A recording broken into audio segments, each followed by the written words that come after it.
The storm desk. Read the storm. Book the roofs. Lightning hits one house in the middle of the night. The homeowner's rattled, the power's out, maybe a small fire, and they want you there now. You climb up, see a scorched vent and blown shingles, and you write a supplement. A supplement is the documented add-on to a roof estimate. Then the adjuster reduces it, kicks it back, or asks for an engineer. By the end of this, you'll know the 5 things a lightning supplement has to do to survive that review, and the one legal line that ends roofing companies. Lightning is a single point. Document the point, or you lose the file. Start with why lightning isn't your hail work. Hail is diffuse. A front moves through, a whole neighborhood gets hit, you canvass street by street. Lightning is a point event. One structure, sometimes one corner, takes the energy and radiates it out through whatever conductive path the building offers. The roof signature can be a scorch, a melted vent, a puncture, or nothing at all because the current went in through an antenna and did its damage inside the walls. So you're not mapping a field of bruises. You're documenting one node on a network that mostly belongs to other trades. Here's the part that tempts contractors into trouble. Lightning is a named peril in essentially every homeowner's policy, so the coverage fight is rarely the hail versus wear argument you're used to. Carriers confirm sudden lightning damage to the roof.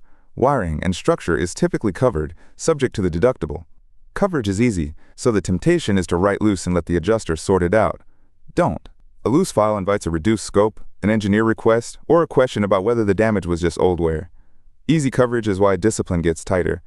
Before the 5 items, get the legal line straight, because it governs every word you write. Your job in an insurance loss is to document conditions and write a repair estimate.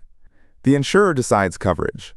The day you interpret the policy, tell the homeowner what's owed, negotiate the settlement, or advertise that you get claims approved, you're a public adjuster without a license. That's unauthorized public adjusting. The Texas Supreme Court's 2024 Stonewater ruling made it clear a roofer cannot dodge that licensing by calling itself an insurance specialist. Document, don't adjust. Item 1. The safety and access record. The first line in a lightning supplement isn't a material line. It's a record of the conditions you inspected under. This matters more here than on any loss, because lightning calls pull crews onto roofs while the storm's still in the area, and the strike can leave live electrical hazards up top. OSHA tells employers to keep workers off rooftops and ladders when lightning threatens, so log it. Whether at arrival, last thunder you heard, which slopes you accessed, which you did not. And honest, not accessed, photo 7, makes an adjuster trust the rest. And keep one phrase out of that record. Do not certify the property is safe. You report what your crew observed and what you deferred. Whether it's electrically safe to occupy is an electrician's call. Whether it's sound after a strike and fire is an engineer's. There's a timing trap here. The same conditions that fired the first bolt can fire another in minutes. Log the last thunder time and your start time, and the file shows your crew didn't climb into an active cell. Item 2. The strike path and condition map. Work the roof area by area. Every elevation and plane, the ridge, valleys, penetrations, the chimney, vents, antennas, any metal accessory. Shoot wide first to place it, then tight to justify the quantity. Then comes the language that wins the file.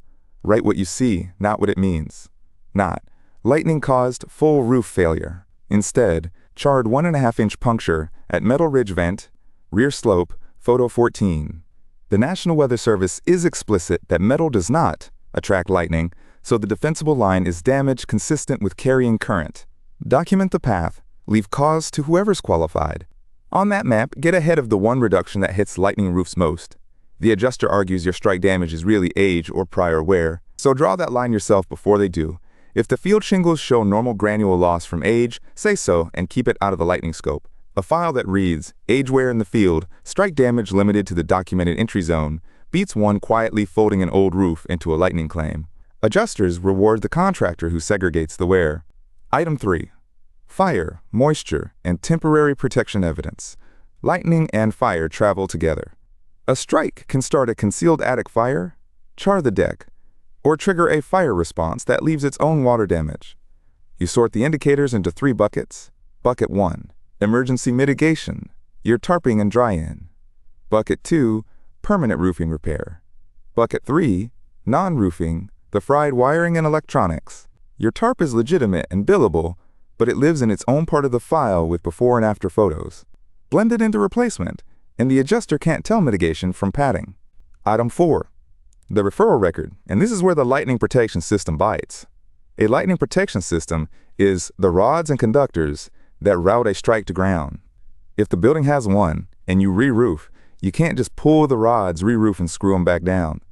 NFPA 780 calls for detach and reset coordinated with qualified specialists. Do it casually and you void the certification and the roof warranty. So the supplement carries a line, not a guess. System present, detach and reset by a qualified contractor, coordinate before tear-off. For surge and circuits, refer to a licensed electrician. Don't diagnose what you can't see. And reframe how you feel about a referral. It isn't handing off revenue or admitting weakness. A clean referral note tells the adjuster you know exactly where your competence ends, which makes them trust the parts inside it. And it keeps you off the hook for systems you're not licensed to touch. Write it with specifics. Who looks at it, what the concern is, what's blocked until they do. Item 5. The written package and the handoff. The test is simple. If the file only makes sense with you narrating it over the phone, it isn't finished. It stands on its own for the homeowner, your estimator, the adjuster, and any specialist. Property summary, safety record, the condition map, roofing scope by area, the temporary protection record, the referrals, and open items each with a named owner. One caution on weather. The NOAA Storm Events database confirms there was lightning activity in the county that day, but its FAQ says it isn't a map of every strike. So it's context, not proof. The documentation carries the property level case. Now the line item, because that's where most supplements die. The killer is the catch-all. Lightning damage throughout, replace roof, no location, no photo, no measurement. Roofing and electrical mixed together. Adjusters reduce that on site. The fix is a rule. Every line item carries 6 things: the observed condition, the location, the roofing action, the quantity basis, the photo reference, and the exclusion or referral. When scope depends on another trade, mark it pending, not guessed. It shows you know your lane. Here's the door talk, because lightning rattles homeowners and the reassuring sentences are the illegal ones. Say this: here are the roof conditions we observed and photographed. These items need an electrician or a lightning protection specialist or outside roofing. Coverage questions go to your insurer. We document the facts, they decide coverage. Your deductible is yours to pay. Now the never list. Never tell a homeowner their claim is definitely covered, never say you'll handle the claim, and never offer to cover the deductible. That last one isn't just unauthorized public adjusting, it's fraud in many states. Be helpful inside your lane, not across the line. Here's where Roof Predict fits and where it doesn't. Lightning is a single property, and the contractor who keeps one clean record per address answers the call with a history instead of a blank page.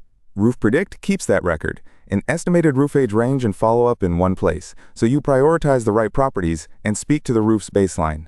It does not inspect the roof, diagnose lightning damage, certify remaining life, or decide coverage. Roof age is a range for planning, not a date. Close the loop. Document the point, refer what isn't roofing, and let the insurer make the coverage call.